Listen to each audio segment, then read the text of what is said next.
디지털 자산에 투자하는 것 자체가 또 이렇게 또 부모님에게 뭔가 죄를 짓는 것 같은 뭔가. 저런 어머님은 맞아요. 국장에 투자하셔서 돈 많이 버셨을 텐데. 맞습니다. 보통 그 부모님들이 또 국내 증시에 또 많이 투자를 하시잖아요. 네, 그래서 삼성전자 3만 원에 사시고 이랬을 것 같은데. 네, 그래서 더 아들과 딸들이 더 할 말이 없었다는 네. 그런 후문이 있었는데요. 네, 근데 이제 또 이런 2월쯤에는 또 너무 하락이 극심해지다 보니까 이런 또 이미지가 나오기도 했습니다. 또 네, 어머. 네. 아, 이 정도였나요? 네. 다른 시장은 다 가는데 이제 디지털 자산 시장만 안 가다 보니까 또 이런 이미지까지 또 만들어 주시고는 했는데요. 근데 좀 3월 들어서는 좀 달라지는 모습을 보이고 있는 것 같습니다. 네. 여기 보면은 지난 1년치 디지털 자산 시가총액인데요. 네. 이렇게 3월 들어서 초록색 부분이 조금씩 나타나는 게 보이시죠, 지금? 네. 네, 이게 상승세로 이제 조금씩 이제 나타나고 있다는 그런 이미지인데요. 특히 지난 이틀 동안의 데이터를 보면요. 지금 현재 오전 9시 기준으로 디지털 자산 총 시가총액이 2조 3,800억 달러인데요. 이틀 전 기준이랑 보면은 시가총액이 5% 증가한 거거든요. 그래서 이 부분은 좀 특이할 만하다. 그래서 3월 들어서는 물론 아직 뭐 국내 증시나 미국 증시에 비해서는 상승률이 좀 더딜지는 몰라도 좀 바닥을 좀 다지고 조금씩 올라가려고 돌파하는 모습을 좀 보여주고 있다. 그렇게 보시면 될 것 같습니다. 그래서 저는 오늘 좀 지난 이틀 사이에 네. 어떤 일들이 있었나, 어떤 일들이 있었길래 상승했나, 이걸 위주로 좀 준비를 해봤는데요. 첫 번째는 일단은 제가 며칠 전에 나와서 말씀드렸던 대로 중동 지정학적 위기 이게 좀 어떻게 되느냐에 따라서 시장이 많이 변동하는 것 같습니다. 네. 네, 지난 이틀 새를 보면요. 3일 전까지만 해도 굉장히 중동 위기가 고조가 됐었거든요. 예. 근데 이틀 사이에 트럼프 대통령이 종전을 계속해서 거론을 하고 전쟁을 빨리 끝내겠다 이런 의지를 또 굉장히 많이 나타내면서 시장 우려가 아무래도 좀 많이 줄어든 게 아니냐. 그래서 좀 디지털 자산 시장이 오른 게 아니냐. 이런 견해들이 있고요. 그 또 어제는 기뢰 이야기로 굉장히 뉴스가 많았었죠. 이란이 호르무즈 해협에 기뢰를 설치했다. 이런 뉴스가 전해졌는데요. 예, 이제 도널드 트럼프 대통령이 이것에 대해서 기뢰 부설함 10척을 파괴를 했고 만약에 기뢰가 호르무즈 해협에 설치가 됐다면은 굉장한 전례 없는 군사 작전을 할 것이다. 이런 얘기를 하면서 또 시장이 조금 혼조세에 있기는 하지만 이 트럼프 대통령이 되게 강하게 종전 발언을 하다 보니까 좀 아무래도 좀 더 강세가 보여지는 그런 장세가 연출되고 있는 것 같습니다. 저도 최근에 이제 시장 동향을 굉장히 유심히 보고 있는데 말씀 설명해 주신 부분이 대체로 이제 정확한 설명이고 제가 궁금한 거는 사실 이렇게 우리가 조금만 다르게 생각을 해보면 트럼프 대통령이 전쟁 끝났다라고 했는데 사실 어제 이란의 태도나 어떤 발표되는 내용들은 전쟁 안 끝났어. 끝내더라도 우리가 끝낼 거야. 약간 맞아요. 이렇게 얘기가 돼버렸고 또 기뢰 얘기는 사실 처음 나온 거였잖아요. 네. 이게 기뢰 그동안에는 사실 보험료가 폭증하는 바람에 이제 유조선들이 알아서 몸을 사리느라 통행이 없었던 거의 이 상황에 가까웠지만 기뢰가 물리적으로 대형 유조선의 길을 막게 된다라고 하면 이건 완전 다른 얘기지 않습니까? 네. 그런데도 사실 비트코인이 굉장히 강한 모습 보였거든요. 어제 이제 7만 달러 밑으로 잠깐 깨지긴 했지만 그렇게 크게 하락하지 않았고 사실 미국 시장도 그렇게까지 막 충격받는 모습이 아니었거든요. 이유가 뭘까요? 네, 그러면 이제 아무래도 뭐 거시 요인보다는 우리 디지털 자산 시장의 요인이 뭔가 또 없는지 또 살펴봐야겠죠. 네. 그래서 디지털 자산 시장만의 호재도 여러 개 있었습니다. 지난 이틀 사이에. 그래서 보시면은 일단 이 스트래티지, 세계 최대 비트코인 보유 기업이죠. 여기가 이제 비트코인을 계속해서 매입을 하고 있는데요. 특히 이번 월요일에 발표를 했을 때 한 주 동안 비트코인 17,994개를 추가 매수했습니다. 이게 2달 만에 최대치인데요. 이 정도로 크게 매수를 한 게 이 디지털 자산 시장에서는 스트래티지의 비트코인 매입량이 어떤지를 굉장히 중요하게 보는 경향이 있습니다. 그래서 스트래티지가 좀 비트코인을 작게 매수했을 때는 좀 시장 우려가 커지는 경향이 있고요. 반대로 대량 매수를 진행했을 때는 스트래티지 같은 대형 비트코인 보유 기업이 이 정도로 크게 매수를 했다는 거는 아무래도 시장이 좀 화랑에 접어드는 것 같다. 이런 식으로 이용자분들이 보시고 네. 호재로 보는 경향이 있으세요. 근데 2달 만에 최대치라는 거는 주목할 만 하거든요. 이런 하락장 와중에서. 예, 그래서 또 이렇게 상승을 했다 이렇게 보시는 분들이 있는 것 같습니다. 네. 이게 사실 10,000개 이상을 사는 게 굉장히 중요합니다. 왜 중요하냐면 비트코인이 트럼프 대통령의 당선 이후에 거의 한 2달 만에 40% 올랐었던 2024년 말에 그 상승세 시작이 스트래티지가 일주일에 10,000개씩 사면서 시작됐거든요. 그래서 그걸 기억하고 있는 사람들은 이거 뭔가 특이점이 있나? 그리고 스트래티지가 사실 최근 굉장히 한 투자자들한테 한 3달 정도 조롱을 받았던 이유가 얘네만 사면 가격이 내려가요. 그러니까 이게 고점 매수의 약간 상징처럼 됐었는데 네. 이번에 매수가가 그렇게 고점이 아니었어요. 한 7만 달러 부근에 샀거든요. 맞습니다. 예, 그래서 저도 좀 관심이 가는 부분이긴 합니다. 네. 근데 이렇게 계속 스트레지가 이렇게 꾸준하게 네. 뭐 놀림을 받던 어떻게 되든 이제 굴하지 않고 계속 이렇게 사고 있는 상황에서 그럼 일반 투자자들은 이런 상황을 좀 어떻게 해석을 하면 좋은 건가요? 네, 그 네. 일반 투자자분들이 또 보셔야 될 거는 네. 스트래티지 평균 매수 단가도 좀 중요하게 보시는 것 같아요. 지금 평균 단가가 이 그래프 보시면은 여기 이 부분 75,863달러거든요. 평균 매수 단가가. 네네. 그래서 스트래티지가 매수한 비트코인 평균 매수 단가보다 낮으면은 시장의 완연한 하락장이고 그 다음에 스트래티지의 평균 매수 단가가 넘었다. 비트코인이 75,863달러를 넘었다. 하면은 상승세로 좀 볼 수 있다. 장이 상승세로 전환이 됐다. 이렇게 또 볼 수 있다는 그런 해석들이 있는데요. 그래서 지금 7만 달러 부근에서 지금 왔다 갔다 하고 있잖아요. 비트코인이. 네. 네. 그래서 좀 관건은 7만 5천 달러 넘느냐 마느냐 이걸 좀 중요하게 보시고 계신 것 같습니다. 그래서 뭐 네. 어떤 분들은 72,000 넘으면은 또 한번 V자 그린다 이런 분들도 있고 네. 어떤 분들은 74,000이다 어떤 분들은 또 75,000이다 이러는데 어디를 봐야 되는 거예요? 제가 약간 72,000, 오늘 74,000, 75,000. 네, 요정 모드로 약간 네. 이 보안 요정. 빙의해가지고 설명을 좀 드리면 네. 72,000이랑 74,000은 최근에 비트코인이 올라갔었던 고점. 그러니까 어떤 수급상의 단기 고점이라고 보시면 될 것 같고요. 네네. 근데 워낙 비트코인이 치고 올라간 지가 오래됐다 보니까 투자자들이 이런 단기 고점 하나하나에도 의미를 좀 부여하는 그런 측면이 있고요.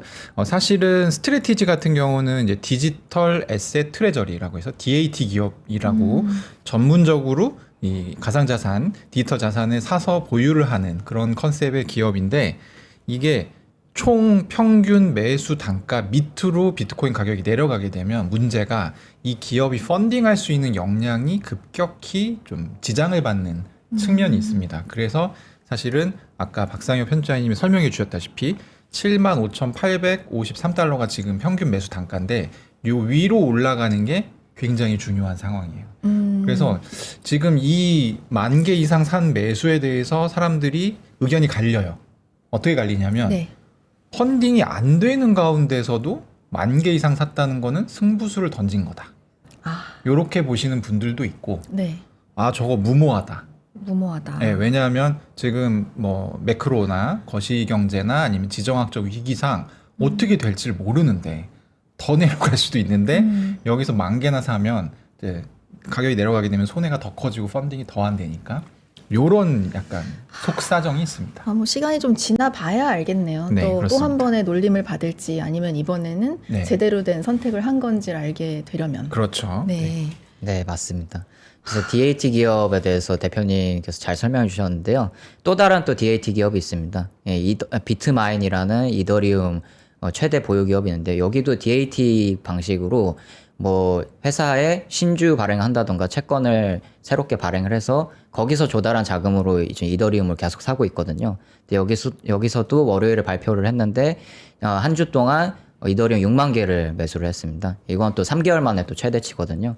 하락장에 접어들면서 거의 최대치로 매수를 했다고 보시면 되는데 역시나 마찬가지로 시장 참여자들은 하락장 와중에 이 정도로 크게 매수했다는 거는 지금 이 정도 포인트가 저점이 아니냐 이렇게 보시는 분들이 좀 많은 것 같고 또 한편으로는 말씀해 주신 것처럼 이 DAT 기업이 이번에 실패로 끝날 것이냐 또 다시 한번 하락을 해서 깊은 침체에 빠질 것이냐 아니면은 좀 이제 반등을 해서 시장 참여자들이 기대하시는 것처럼 좀 상승세가 좀 전환이 될지 이걸 좀 포인트로 보셔야 될 것 같습니다.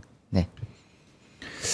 자, DAT 기업 얘기를 죄송합니다. DAT 기업 얘기를 좀 들어봤는데요. 그 사실 시장에서 우리가 기대할 수 있는 매수 주체가 크게 두 개가 있죠. 하나는 DAT 기업, 이제 나머지 하나는 비트코인 현물 ETF인데 ETF 쪽은 또 사정이 어떤가요? 네, 마침 또 ETF 쪽도 사정이 좋습니다. 제가 2월 중순부터 3월 초까지 데이터를 보면요. 유입이 되는 날이 더 많은 거를 보실 수 있고요. 맨 오른쪽에 있는 컬럼, 토탈이라고 하는 컬럼에 이제 빨간색으로 된 게 마이너스죠. 네, 맞습니다. 순유출이고 네. 검정색은 순유입 수치입니다. 맞습니다. 그래서 또 순유입이 된 날들이 더 많았고 또 순유입의 액수가 순유출보다 더 큰 상황입니다. 그래서 네. 이게 또 1월 정도 1월, 2월 데이터를 보면 더 확연하게 차이가 나는데요. 이거는 그냥 뻘겋네요. 네, 1, 2월에 장이 한창 안 좋았을 때는 네. 거의 매일 유출이 일어났었고요. 유입이 되더라도 굉장히 작은 금액으로 된 거를 보실 수 있죠. 네, 그래서 2월 중순부터 3월 초까지는 다른 흐름을 보여주고 있다. 그래서 이런 게 지지 기반이 됐기 때문에 3월 들어서 좀 상승을 하고 있는 게 아니냐. 그렇게 또 보시는 분들이 계십니다. 네. 그렇군요.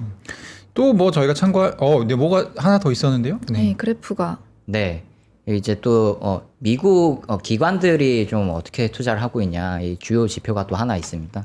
이 코인베이스 프리미엄 지표라는 건데요. 이거는 미국 최대 디지털 자산 거래소 코인베이스와 이 글로벌 디지털 자산 거래소 바이낸스의 가격 차이를 퍼센트로 나타난 건데요. 이게 초록색 부분으로 진입을 하면은 코인베이스의 비트코인 가격이 바이낸스 가격보다 높다는 겁니다. 이건 결국 미국 투자자들의 비트코인 수요가 글로벌 다른 나라 수요보다 높다는 것을 의미하는 거거든요. 네. 그래서 이게 계속 지금 2025년 후반기부터 쭉 음수를 나타내는데 최근 들어서 다시 양수를 보이고 있는 그 흐름을 나타내고 있습니다. 이거는 미국 투자자들의 수요가 최근 들어서 늘었다. 그래서 시장의 주요 플레이어인 미국 투자자가 이렇게 좀 매수를 한다면은 조금 더 상승 랠리가 펼쳐질 수 있다. 이렇게 보시는 견해도 또 있습니다. 근데 저는 한 가지 궁금한 게 왜 미국 투자자들이 그러니까 수요가 더 많아지면 매수를 많이 하면 그게 좀 좋은가요? 비트코인에?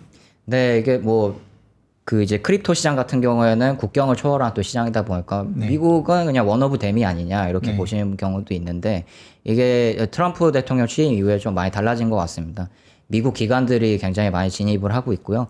그리고 이게 미국 기관만을 나타내는 지표는 아니지만 미국 전체 투자자들의 지표지만 이게 코인베이스 어드밴스드 트레이드라는 곳의 플랫폼의 지표로 활용한 거거든요. 네. 거기는 일반 이용자들도 활용을 할 수 있지만 주로 기관 이용자들이 이렇게 투자를 하는 플랫폼입니다. 그래서 이거는 미국 기관 투자자들의 지표에 가까운 건데 이 시장의 큰 손들이 미국의 큰 손들이 투자를 한다. 이렇게 보실 수 있기 때문에 좀 중요한 의미를 갖는다.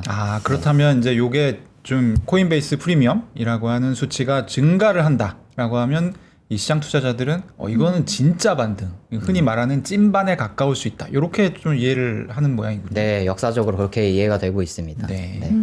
좋아지고 있다니 굉장히 다행입니다. 네, 예. 더 좋아지기를 한번 바라봅니다. 네. 네. 또 나스닥이 또 토큰화 주식을 도입한다고 그렇게 맞습니다. 하는데요. 또 미국의 양대 증권 거래소 중에 하나죠. 나스닥이 블록체인 기반 토큰화 주식 도입을 추진해서 이것도 시장의 주목을 많이 받았습니다. 이 토큰화 주식을 한다고 하는데 주목해야 할 점은 토큰화 주식을 한다고 해서 기존 권리가 보장이 제한되거나 이런 게 아니라 100% 보장이 되고 미국 증권법에 따라서 100% 규제 준수를 받습니다. 그래서 전통 주식과 똑같은 취급을 받는다는 점에서 굉장히 주목을 많이 받았고요. 거기에 또 온체인으로 연결이 돼서 24시간 거래가 됩니다. 그래서 이 점에 좀 주목을 하고 또 이런 시장의 빅 플레이어들이 이렇게 펀더멘탈적으로 어떤 개발을 한다라는 거는 디지털 자산 시장에 계속 이제 비전이 있겠구나 또 이렇게 생각하시는 분들이 있는 것 같습니다. 네. 일단은 나스닥에서 블록체인 기반으로 이걸 도입을 하게 되면 이거는 뭘로 사는 겁니까? 스테이블 코인 같은 걸로 사야 되나요? 예, 현재까지 구체적으로 밝혀진 바는 없는데요. 통상적으로 우리 블랙락이나 이런 블랙락의 비들이나 이런 거를 보면은 스테이블 코인으로 주로 결제가 되고 있거든요. 그 중에서도 USDC로 결제가 되고 있기 때문에 통상적인 흐름을 따라간다면 나스닥에서도 비슷한 흐름을 볼 수 있지 않을까 그렇게 보시고 계시는 것 같습니다. 최근에 이게 미국 주식 하시는 분들이 저한테 서클 어떻게 생각하냐고 굉장히 많이 물어보시던데 이런 것들이 약간 그 작은 어떤 그런 부분이지만 어쨌든 USDC라고 또 콕 집어서 얘기해 주셨으니까 스테이블 코인 좀 더 활성화될 수 있는 그런 계기가 될 수도 있겠습니다. 네, 말씀 주신 대로 테더 같은 경우에는 지금 미국의 머니 송금 라이선스가 없거든요. 네. 그래서 이렇게 미국의 결제 시장에 진출하기가 좀 어려운 상황인데 서클은 이전부터 미국 규제 준수를 하면서 머니 송금 라이선스를 취득했고 그래서 이제 USDC를 미국 시장 내에서 많이들 쓰시는 것 같습니다. 네. 아, 그럼 현재 사실 총 액으로 보면은 USDT를 사용하는 사람들이 조금 더 많은데 네, 가장 많죠. 이제 USDC가 이제는 조금 더 급부상하는 그런 느낌이란 말씀이신 거죠? 네, 그렇죠. 지금 미국에서는 확실히 그런 흐름이 네, 조금 보이는 것 같습니다. 네. 저희가 지금 크립토 시장의 저점 또 뭐 이제 반등의 기회, 뭐 시점 이런 건 얘기를 좀 하고 있는데 크립토 쪽에서 또 저점의 기준으로 하나 삼는 게 이 투자사들이 새로 돈을 넣느냐 이런 맞아요. 부분들도 있잖아요, 사실은. 맞습니다. 네. 네, 그거 네. 관련해서 최근에 좀 좋은 소식이 하나 나왔다고. 네, 디지털 자산 시장 투자 오래 하신 분들이 특히 많이 보는 지표가 있는데요. 네. 벤처 캐피탈들이 디지털 자산 기업에 얼마만큼 투자를 했냐 이걸로 상승장을 가늠을 하시는 편입니다. 근데 이 부분에 대해서 또 좋은 소식이 최근에 나왔습니다. 스테이블 코인 결제사 카스트가 시리즈 A 투자 라운드에서 8천만 달러 투자 유치를 했거든요. 근데 이게 또 시리즈 A 투자 라운드라는 거 감안하면은 좀 이례적인 수치입니다. 이 과거 데이터를 보면은 그걸 또 확연하게 확인을 하실 수 있는데요. 보통 이제 투자 많이 받은 기업들 보면은 좀 백그라운드 이제 이전에 창립자들이 뭐 페이팔 출신이라든가 이런 경우라든가 아니면은 뭐 월드코인처럼 뭐 이제 AI 쪽으로 워낙 개발이 많이 돼 있는 선도적인 위치를 점유하고 있는 기업이라든가 네. 그게 아니라면 뭐 크립토 쪽에서 굉장히 활동을 많이 하면서 네트워크를 쌓은 기업의 어떤 출신 창립자가 창업을 해서 돈을 받는다든가 이런 게 거액 투자자의 조건 중에 하나인데 그마저도 2024년 이후부터는 잘 거액의 투자가 안 나왔던 실정이었거든요. 여기 보시면은 2024년 이후로는 주요 투자 라운드에서 투자를 유치한 게 사하라 AI 정도입니다. 4,300만 달러 투자 유치. 근데 거의 한 2, 3년 만에 최대치로 이 카스트가 투자를 받은 거거든요. 그건 이제 시장의 어떤 벤처 캐피탈들이 스테이블 코인 결제 사업에 대해서 굉장히 높게 평가를 하고 있구나. 예, 그렇게 또 확인을 할 수 있을 것 같습니다. 또 카스트 창업자 같은 경우는 서클 헤드 오브 아시아, 아시아 헤드 출신이거든요. 네. 또 그런 네. 부분에서 또 점수를 받고 투자를 받은 게 아닌가 그렇게 보시는 분들도 계십니다. 네. 저기 이제 상위 10위까지를 쭉 적어 주셨는데 사실 대부분이 크립토 윈터라고 하는 시기에 이루어진 투자들입니다. 아, 그러네요. 22년도, 23년도. 특히 이제 상위 1위, 2위가 이제 사실 이 형제 같은 이 디지털 자산들이거든요. 저 친구들이. 근데 거의 시리즈 A가 지금 2억 달러가 들어갔으니까 상당히 큰 돈이 들어갔고 요 시기가 정확하게 크립토 윈터의 한복판이었던 걸로 제가 기억하고 있습니다. 네, 되게 좋은 포인트 짚어주신 것 같습니다. 네. 그래서 또 겨울장에서 이런 하락장에서 또 좋은 프로젝트들이 생겨나고 이런 경향이 있는데 이번에도 이런 카스트 같은 투자 유치 사례를 통해서 또 좋은 소식이 많이 있기를 또 기대해 봅니다. 네. 저희가 조금 전에도 몇 차례 간접 흡연하듯이 말씀드리긴 했습니다만 하이퍼 리퀴드라고 하는 이 탈중앙화 거래소 얘기를 꽤 많이 했었거든요. 맞아요. 예. 이 주말에도 사실 원유 선물이나 금 선물 거래를 할 수 있는 굉장히 신박한 이 디지털 자산 기반의 플랫폼이다 설명을 드렸는데 최근에 좀 특이한 동향이 나타났어요. 네, 맞습니다. 그래서 이 디지털 자산 전체 시가총액이 이틀 사이 5% 증가했다는 거는 비트코인 외에도 주요 알트코인들도 올랐다는 거잖아요. 그래서 제가 시가총액 상위 50위 중에 특기할 만한 알트코인 두 가지를 하나 꼽아봤는데요. 하나는 말씀 주신 하이퍼리퀴드입니다.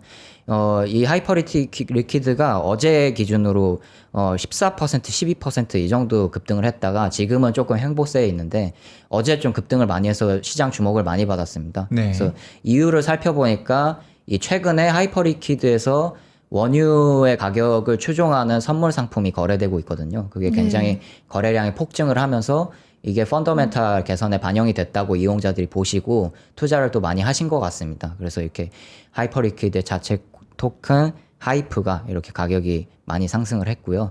예, 다만 하이퍼리퀴드 같은 경우에는 좀 가격이 제한되는 부분도 같이 짚어봐야 될 게 이 하이퍼리퀴드를 개발한 팀들의 물량이 매월 초에 락업 해제가 됩니다. 그래서 매월 이들이 묶여 있는 토큰들이 매월 초에 풀리기 때문에 시장에 매도될 수 있는 여지가 있거든요. 그래서 또 같이 한번 보시고 투자에 또 유의를 하시는 게 좋을 것 같습니다. 이게 이제 잠깐 저희가 이제 크립토를 투자를 하시는 분은 지금 저희가 한 얘기를 다 알아들으셨을 텐데 그렇지 못한 분이 또 계실 수 있으니까 잠깐만 추가 설명을 드리면 그러니까 이게 원유 거래를 많이 하면 저 코인 가격이 왜 올라가는 거야? 이런 궁금증을 가진 분이 있을 수 있잖아요.